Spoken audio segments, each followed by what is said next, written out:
it's one of those things that doesn't something you can do to get rid of it. Seems like it goes away on its own. So, you know, that's you know, you get used to it.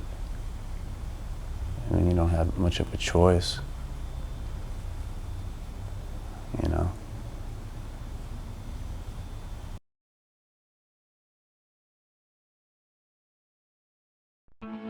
I've known Doug for 25 years. We sat next to each other in the 6th grade and have been close friends ever since. 3 years ago, he told me that he had bipolar disorder and was ready to try electroshock therapy as a last resort before killing himself. 12 hours before the surgery, he left the hospital, and a few months later he was again on the razor's edge of suicide because he felt there was no hope. I decided to make a film to show him that there is always hope. This is a story of life and death, conflict and surrender, progress and paralysis. But above all else, this is a story of friendship and the places that we go in order to reach out to someone who may be unreachable.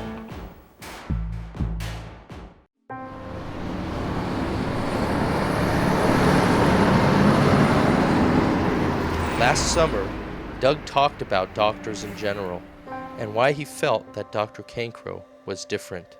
I tell you, the one psychiatrist, the one you look out for, are the ones that say they know what they can do. They can help you. They are the ones that are the most dangerous. You know how many times I've been told this and that by these people, and how many times they just drop the ball when it doesn't work? And when they drop the ball, it doesn't hurt them. It's crazy, man. Absolutely fucking crazy how many times I've had people do that to me.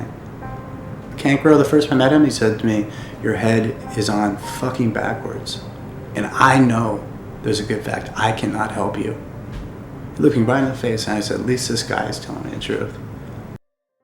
Patients are sent to me usually by psychiatrists because the patient hasn't done well. So I see a very high percentage of treatment failures. We recommended hospitalization so that we could study him in a closed setting because he was at a significant risk to commit suicide. If that isn't a crisis, I don't know what the hell is. You got a young person ready to pack it in. That's a crisis.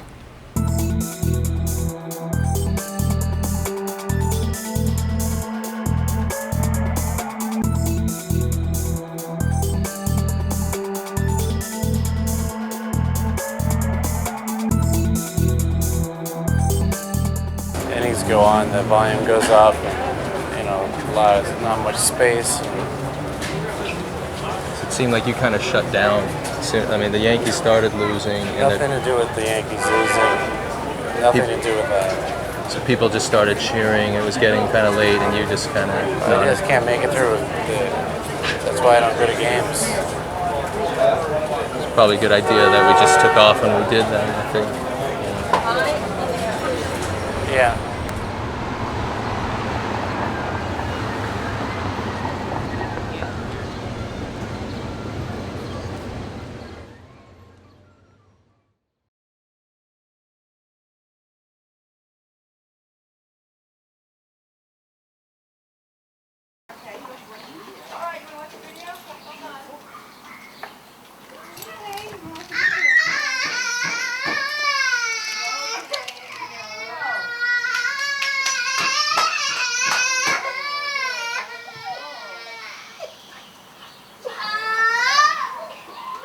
I think Doug's the most capable of actually getting in there with Kane.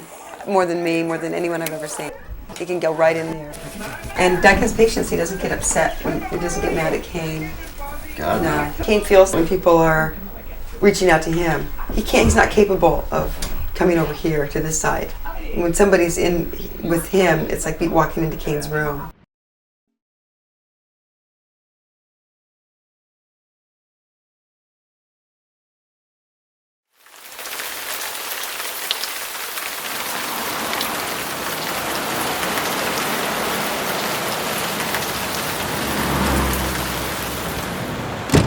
Before I wrote the story, a few days before, I told my mother, and she didn't know, that I was doing it.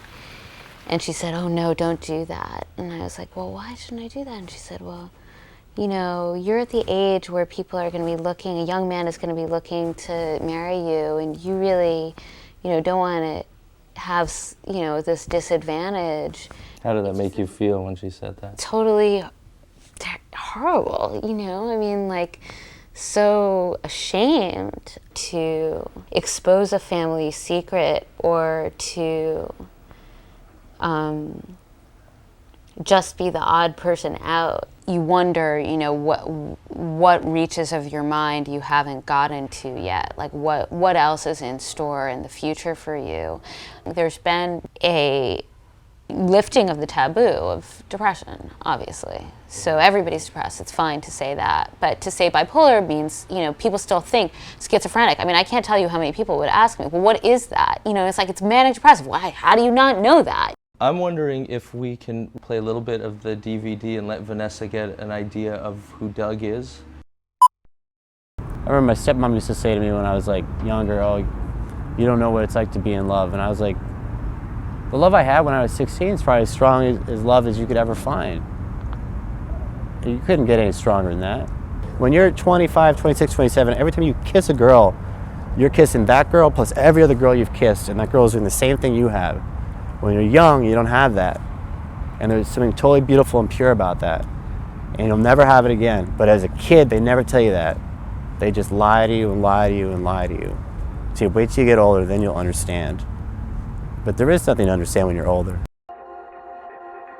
That's why it's so hard having people say they care about you. Because to me, it's a waste. So if there's any reason I want to be on tape, maybe it's because I want to record my decay. I think that that's what you see, the feeling of being the odd, being the one for whom time has completely stopped and not being able to put it back together. I think you get a clear sense that he's pretty ashamed and upset about what he's bringing on to everybody else. It's part of what support systems and all this stuff is, great, but for a lot of people, it ends up being alone in the room because they're so embarrassed of how they might, make other people feel. And and whatever, I'm crying because I know I relate to that a little bit as well. But in interviewing people myself, I felt that way too. I felt that, they just so desperately wanted to share with me, and at the same time were so afraid of alienating. It's not like a normal interaction.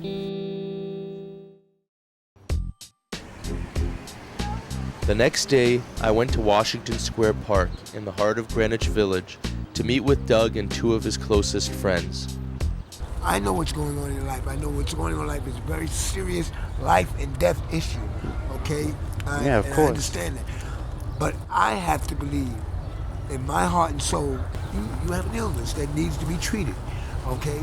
Hopefully, by the time this goddamn thing gets on the air, they'll have found the right combinations of whatever it is to make you better, and then we can all go into old age together. If not, you will have at least two good friends at your funeral. I hope you outlive me, so I can have two good ones. So that's what I meant by you're all right, okay? I'm sorry. Oh, you lovely lad, whatever became of you?